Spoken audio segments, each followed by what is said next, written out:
बचपन में किसी ने सलाह दी थी कि नर्सिंग कर लो, नौकरी मिल जाएगी, आसान तरीके से मिल जाएगी। ये कहावत पूरी हो रही है इसी साल 2025 में। 2025 की साल की बात करूं तो सबसे ज्यादा वैकेंसी किसी की आई है तो वो है नर्सिंग के लिए। जी नमस्कार, मेरा नाम देव है और आप देख रहे हो एडोग्राम का वो डिजिटल शो जहां पर मिलती है 100 दिन के 100 रोजगार की कहानी। आज बात कर रहे हैं आज नर्सिंग के लिए। नर्सिंग वैकेंसी 2025 में बम्पर वैकेंसी आई है और ऐसी वैकेंसी है, यकीन मानिए कि 2025 के शुरुआती दिनों में आपके लिए कमाल के दिन दे रहे हैं। और दिन क्या दे रहे हैं? 11,389 वैकेंसी के साथ में। स्टेट है बिहार, और जिस बिहार की बात कर रहे हो, बिहार में कहते हैं नौकरी कहां मिलेगी, बाहर जाके करते हैं नौकरी। तो कहूं तो सबसे ज्यादा पूरे भारत के अंदर कहीं नौकरी अगर किसी का नोटिफिकेशन आता है तो बिहार का सबसे ज्यादा नोटिफिकेशन आ रहा है। तो इस बिहार के नोटिफिकेशन के साथ साथ में ये बता दूं 23/5/2025 इसकी लास्ट डेट है। नर्सिंग की नौकरी में लगी है। अगर स्टाफ नर्स में अगर नौकरी है तो इसका मतलब ये भी है सैलरी भी ठीक ठाक है, परमानेंट जॉब है। मेल और फीमेल दोनों कैटेगरी के लोग भरेंगे फॉर्म। इसके साथ साथ मैं बता दूं, जिसके पास जो संविदा पे लगे हुए हैं, जो लोग पहले से ही लगे पड़े हैं, उनके लिए बता दूं, उनके लिए तो कमाल की है, चांदी ही चांदी है, क्योंकि उनको 25 अंक एक्स्ट्रा मिलने वाले हैं। और साथ में जो नए लोग इसमें अब रिक्रूट हो रहे हैं, जो नया अप्लाई करना चाहते हैं, वो भी उसके लिए अप्लाई कर सकते हैं। इसका मतलब क्या हुआ?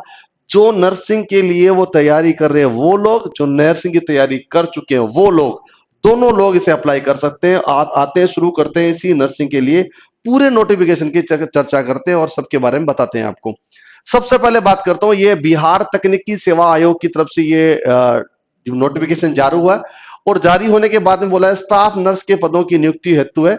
और इसकी जो वेबसाइट है www.btsc.bihar.gov.in है, वहां पर ये नोटिफिकेशन जारी हुआ है और वहीं पर आपको फॉर्म अप्लाई करना पड़ेगा। इसकी जो शुरुआती डेट है वो 25 अप्रैल 2025 है, यानी कि 25 अप्रैल यानी अभी जा चुकी है, उसके लिए बात कर रहे हैं। और आने वाले, सॉरी माफी चाहूंगा, 25 अप्रैल 2025 हो जा चुकी है। और आने वाली जो डेट है वो कब है? 23 मई 2025। वो जाए ना, आप उससे पहले आप फॉर्म भर सकते हो। अब मन में आपकी चिंता हो ही होगी पक्की इस बात की कि क्या बिहार के बाहर के लोग भी उसे फॉर्म को भर सकते हैं? तो मैं कहता हूं सहर्ष भर सकते हो। आपके लिए भी ये मौका है, पूरे ऑल ओवर इंडिया की ये जॉब है। बस शर्त ये रहेगी कि बाहर आउट ऑफ बिहार स्टेट से जितने भी लोग कैंडिडेट भरेंगे, मेल और फीमेल, उसको जनरल कैटेगरी में काउंट किया जाएगा। बाकी तमाम जितने रिजर्वेशन के कोटा और जितने सारे जो लाइनअप होंगे वो सारे के सारे किससे होंगे? बिहार के। यानी अगर बिहार का मूल निवास अगर डोमिसाइल हो आपके पास में तो आपसे फॉर्म को भर सकते हो रिजर्वेशन कोटे के साथ में। अगर आपको जनरल कैटेगरी में जाना है तो आप अदर स्टेट वाले भी उसे भर सकते हैं। अब ये बोलो कि आप फॉर्म भरेंगे, लेकिन उसका ये तो बता दो क्या चीज है क्या नहीं होगा। ये बोला गया है कि बिहार स्टेट में अगर फॉर्म भरना है आपके पास में तो इसके टोटल मिला के पद है कितने? 11,389 पदों के साथ में ये जाएंगे। इसके साथ जो महिलाएं हैं उसको 35% है वो रिजर्वेशन रहेगा। याद रखना इस बात के लिए, यानी रिजर्वेशन में बात की जाए तो 35% या 35% है वो फीमेल के लिए क्या होगा? फिक्स्ड है, वो तो होगा ही होगा। इसके अलावा भी वो क्या करेंगे? दूसरे बाकी कैटेगरी में उसमें भी वो अप्लाई करेंगे। तो 11,389 पदों के साथ 2659 पद होंगे वो रिजर्वेशन होंगे उस फीमेल के लिए, महिलाओं के लिए। इसमें इसमें और क्या बोला गया है? अब उसमें बोला गया मान्यता प्रदान किसी भी इंडियन नर्सिंग काउंसिल है दिल्ली है उसके थ्रू कहीं भी हो तो मान्यता प्राप्त हो, आपके पास में बीएससी नर्सिंग कर रखा हो या जीएनएम कर रखा हो तो आप इसलिए अप्लाई कर सकते हो। इसके अलावा मैं और बाकी के डिटेल है मैं आपको बता दूंगा, लेकिन इससे पहले आपको जानने का हक है इसकी सैलरी क्या होगा। इसका वेतन होता है 9300 या 9300 रुपए से स्टार्ट होगा। 34,800 रुपया आपको मिलेगा किसमें? वेतन। और ये कौन सा होगा? लेवल 7 के अकॉर्डिंग। किसके अकॉर्डिंग है? लेवल 7 के अकॉर्डिंग। अब सुनिए मेरी बात, इसके अलावा बात करते हैं टीए डीए एचआरए जितने सारे चीजें होंगी वो एक्स्ट्रा उस बिहार गवर्नमेंट के थ्रू होती है। वो जितने नॉर्म्स होते हैं नॉमिनल वो सारे के सारे एक्स्ट्रा मिलेंगे। तो मैक्सिमम 34,800 और शुरुआत कहां से बेसिक होगी? 9300 रुपए से स्टार्ट होगी। राइट, अब चलते हैं आगे। ये बात करते हैं आयु। अब बात करते हैं आपको ये वाले आयु। आयु से पहले आपको ये जानने का हक होता है कि वो एग्जाम में तैयारी तो करोगे लेकिन उससे पहले अप्लाई करने का तरीका बता दो। ये है अप्लाई करने का तरीका। क्या? सीधा सीधा जाओगे अप्लाई करने में। ये वेबसाइट है, जिस वेबसाइट का एड्रेस है क्या? www.btsc.bihar.gov.in। हम डिस्क्रिप्शन में ये डाल देंगे, डिस्क्रिप्शन में आपको मिल जाएगा। जब ये फॉर्म भर दोगे तो आपके पास में एडमिट कार्ड आएगा, एडमिट कार्ड जैसे आएगा आप एग्जाम देना होगा, एग्जाम से जैसे ही पार कर लेते हो मेरिट आएगी, मेरिट से आपका सिलेक्शन हो जाएगा। बहुत सिंपल स्मूथ रिश्ता है इसे। अगर सिंपल और अगर स्मूथ की बात की जाए प्रोसेस है तो इसका मतलब क्या हुआ, आपका सिलेक्शन होने में ज्यादा देरी लगेगी नहीं, बाकी और कोई भी चीज नहीं होगी।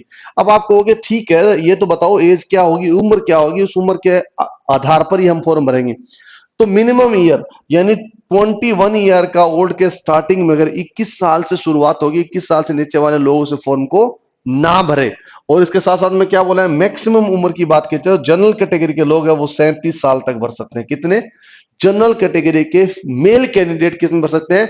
37 ईयर तक भर सकते हैं, यानी 37 साल तक भर सकते हैं।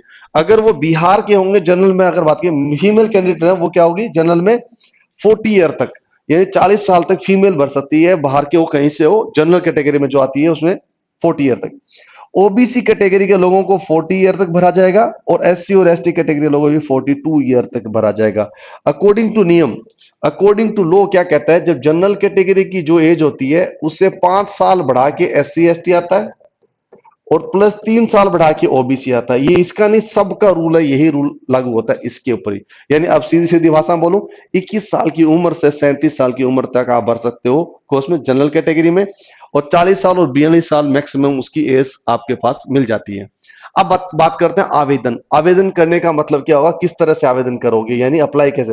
25/4/2025 यानी 25 अप्रैल को उसकी शुरुआत हो चुकी है आवेदन करने की, और साथ साथ में कहां तक जाएगी, 23/5/2025 यानी 23 मई 2025 तक इस फॉर्म को भरा जाएगा।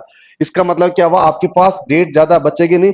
कई बार कई बच्चे ऐसा सोचते हैं कि अंत में जाके लास्ट में टाइम पड़ा है उसमें मैं 22 को भर लूंगा, 21 को भर लूंगा, 22 को भर लूंगा। वो लोग गलतियां करते हैं क्योंकि आखिरी में सर्वर खराब हो जाता है तो आपकी की गई मेहनत सारी की सारी खराब हो जाती है। तो ऐसा आपको नहीं करना चाहिए, इसलिए पहले ही आपको फॉर्म भरना चाहिए। अब बात करोगे फॉर्म भरोगे तो इसका शुल्क लगेगा। शुल्क लगेगा यानी आपको पेमेंट देना होगा। पेमेंट कितना होगा, तो जनरल कैटेगरी, ओबीसी कैटेगरी या फिर ईडब्ल्यूएस या बाकी अदर स्टेट के लोग होते हैं, दूसरे स्टेट वाले किस में आएंगे, जनरल कैटेगरी में आएंगे, उन सब लोगों को पैसा कितना देना पड़ेगा, 600 रुपये इस फॉर्म को भरने के लिए। लेकिन आप SC ST हो तो 150 रुपये, अगर आप वहां के फीमेल हो वहां के तो आपको 150 रुपये आपको फॉर्म भरना पड़ेगा। करेक्ट, यानी आप अगर बिहार की फीमेल हो तो आपको क्या 150 रुपया, और SC ST हो तो आपको 150 रुपया, बाकी तमाम लोगों के लिए 600 रुपये उसके शुल्क देना होगा अप्लाई करने के लिए। याद रहेगा आपको। अब इसके साथ साथ में क्या बोला गया है, चयन प्रक्रिया। चयन प्रक्रिया का मतलब मैं आपको बता दूं पहले आगे, इसके बाद मैं आपको चयन प्रक्रिया सारी बताऊं किस तरह से होगा क्या नहीं होगा। मुझसे पहले मैं बता दूं एग्जाम। एग्जाम के लिए पैटर्न थोड़ा सा पेचीदा है, कई कई यूट्यूब्स ने अलग अलग अपने पैतरे बता रखे हैं, लेकिन मैं आपको वो रियल तथ्य बताता हूं किस तरह एग्जाम होगा और कैसे नंबर उसके काउंट होंगे। कैसे होगा, MCQ आएंगे टोटल पेपर के अंदर 100, यानी 100 क्वेश्चन आ गए आपके पास में, तो मार्क्स भी भाई साहब इसके 100 ही होंगे, यानी एक क्वेश्चन के 1 मार्क्स होगा। ठीक है, कितने घंटे मिलेंगे, 2 घंटे आपको पेपर करने के लिए मिलेंगे, और 2 घंटे के पेपर में साथ साथ में आपको क्या मिलेगा, क्या ये आपके पास में 0.25 मार्किंग है वो नेगेटिव मिलेगी, यानी अगर आपने एक क्वेश्चन नहीं 4 क्वेश्चन गलत किए तो एक सही वाला भी आपका हट जाएगा। इसका जो मोड होगा वो CBT होगा, यानी ऑनलाइन मोड पर आपका पेपर होगा। अब आप कहोगे सर ठीक है 100 नंबर आ गए, 100 नंबर, इसकी मार्किंग वाला ये क्या फंडा है, एक नया चीज चल रहा है। तो आपके मार्किंग में ये बोला गया है कि आपको जितने भी होंगे उसको परसेंटेज में कन्वर्ट करेंगे। ये मार्क्स तो आ गए, मार्क्स को परसेंटेज में कन्वर्ट करेंगे और परसेंटेज के आधार पर उसकी मेरिट होगी। तो 100 जैसे क्वेश्चन आपके नंबर सही हुए तो इनटू आपको कितना 0.75 से मल्टीप्लाई करेंगे तो आपके कितने होंगे 75 मार्क्स, यानी आपके पास 75% इसका मैक्सिमम आ सकता है, यही इसका रूल है। यानी आपको कितने से मल्टीप्लाई करेंगे 0.75, ये आपकी नहीं सबके लिए लागू है। ये तो साहब नंबर टोटल मिलाए कितने हो गए 75%। डन। अब बात पूछोगे 75% आ गई, इसके अलावा क्या होगा, अब उसके साथ काम करता है अनुभव। कौन क्या काम करता है, अनुभव, यानी एक्सपीरियंस काम करता है। एक्सपीरियंस क्या कहता है, अगर आपने कहीं भी संविदा पर काम किया है, नर्सिंग में काम किया है तो आपको क्या मिलेगा, अगर आपके पास 1 साल का सर्टिफिकेट है तो आपको नंबर 5 मिलेंगे। अगर आपके पास मैक्सिमम कितना है 5 साल का सर्टिफिकेट है तो आपको 25 मार्क्स मिलेंगे। इसमें कितने जुड़ जाएंगे 25 मार्क्स, कितने हो जाएंगे 25 मार्क्स, और 25 मार्क्स का मतलब हो जाता है टोटल मिला के कितना हो जाता है 100 मार्क्स। यही आपका क्राइटेरिया और इसी की मेरिट आपकी बनेगी। समझ आ गया आपको। ठीक है, अगर यह बात आपको समझ में आ गया है तो इसके ज्यादा कुछ बात है नहीं, नेगेटिव मार्किंग मैंने आपको बता दी। अब बात कहोगे शैक्षणिक योग्यता क्या क्या चाहिए, उसके सबसे पहले यह बता दो। शैक्षणिक योग्यता की जब भी बात होगी तो आपको चाहिए क्या, बीएससी आप नर्सिंग कर रखे हो या जीएनएम कर रखी हो। अगर आपने कर रखी है तो आप क्या कर सकते हो, उसके लिए अप्लाई कर सकते हो दो चीजों में। अगर बिहार एफिलेटेड हो तो आप इसे अप्लाई कर सकते हो, और आईएनसी आपका अगर एफिलेटेड हो तो भी आप इसके लिए अप्लाई कर सकते हो। ये दोनों चीज आपके लिए होगी, इसके अलावा कोई ज्यादा लंबी चौड़ी कहानी है नहीं। यानी आप नर्सिंग के लिए जा रहे हो तो बीएससी नर्सिंग आपके पास चाहिए चाहिए, या फिर आपको जीएनएम चाहिए, जीएनएम होने का रखा है तो आपके लिए बहुत सुंदर और सही तरीका है। और जिस नर्सिंग वाले लोग हैं वही इस फॉर्म को देख रहे हैं, इसके ज्यादा कुछ है नहीं। अब आपसे ये बोला गया है इसकी एग्जाम के बाद सिलेक्शन की प्रोसेस क्या होती है। ये बहुत कई बार सवाल पूछा था। सिलेक्शन की प्रोसेस मैंने आपको बता दिया। फॉर्म आपको अप्लाई करना होगा, फॉर्म अप्लाई करने के बाद में आपको एग्जाम देना होगा। एग्जाम के बाद सिंपल तरीका है क्या, आपके पास मेरिट आएगी। अब मेरिट के अगर आंकड़ों को देखा जाए तो आपके नंबर आएंगे क्या, एग्जाम के और प्लस में एक्सपीरियंस के। इन दोनों चीजों को ऐड किया जाएगा। इन दोनों को ऐड करने के बाद में आपको क्या आएगी, मेरिट आएगी। उस मेरिट के बिहार पर आपका क्या हो जाएगा, सिलेक्शन हो जाएगा। याद रखना, ठीक है। ये आपका तरीका होगा, लेकिन इसके लिए एक मैंने नाम लिखा है क्या, ये एक्सपीरियंस। ये कहां से होगा, कैसे होगा, इसका मैं उत्तर देता हूं यहां पर। ये रहा आपके पास में, ये इसमें इस फॉर्म के अंदर लिखा गया है कि कार्य अनुभव प्रमाण पत्र को आपको चाहिए चाहिए जहां से आपने काम किया है। जैसे आपको बताया गया अनुभव प्रमाण, आपका नाम पता सब कुछ हो गया, पद नाम क्या पद था, कहां से कब तक किया गया, किस चिकित्सालय में किया गया, इन तमाम सारे चीजों में आएगा। और साथ में कार्यालय की मोहर आएगी, और कार्यालय मोहर के साथ साथ में वहां के बैठे हुए पदाधिकारी का नाम, और उसका प्रधानाचार्य जो है ना, जो प्राचार्य है, वहां पर जो सर्जन होंगे, उसका एक्सपीरियंस पे आपको लिख के आपको दिया जाएगा। उसी को बोला जाता है एक्सपीरियंस लेटर, उसी के फॉर्म आपको भरा जाएगा। तो मैं आपको कह दूं, नर्सिंग वाले जितने लोग हैं इस फॉर्म के लिए अप्लाई करना शुरू कर दीजिए। कहीं से भी हो, पूरे भारत में आप अप्लाई जरूर कर देना। नौकरी नौकरी होती है जो कहीं किसी भी कोने में मिल जाए, उसके बाद रास्ते अपने आप ही मिल जाते हैं। ये बहुत ही शानदार वैकेंसी है। मैं आपको सजेस्ट करूंगा आपको फॉर्म भर देना चाहिए, अगर आपने बीएससी नर्सिंग या जीएनएम कर रखा है तो। अगर ये वीडियो आपको अच्छी लगी हो तो अपने दोस्तों के साथ जरूर साझा करना जिन्होंने नर्सिंग कर रखी है। क्या पता उनकी आपका एक वीडियो शेयर करने से उनकी नौकरी लग जाए, और आपका भी भला हो और उसका भी भला हो जाए। तो अगर आपने फॉर्म भर दिए हैं तो कमेंट बॉक्स में जरूर रख देना। अगर कोई भी आपको इसमें इससे रिलेटेड कोई भी सवाल आते हैं तो कमेंट बॉक्स में लिखना, तुरंत के तुरंत हम आपको क्या करेंगे, रिप्लाई जरूर कर देंगे। इसके अलावा आपको कोई भी और नई वैकेंसी के बारे में जानना है तो भी आप कमेंट बॉक्स में लिख सकते हो, उसमें भी आपसे हम चर्चा कर लेंगे। 100 दिन के स्वरोजगार का हमारा ये चीज चल रहा है।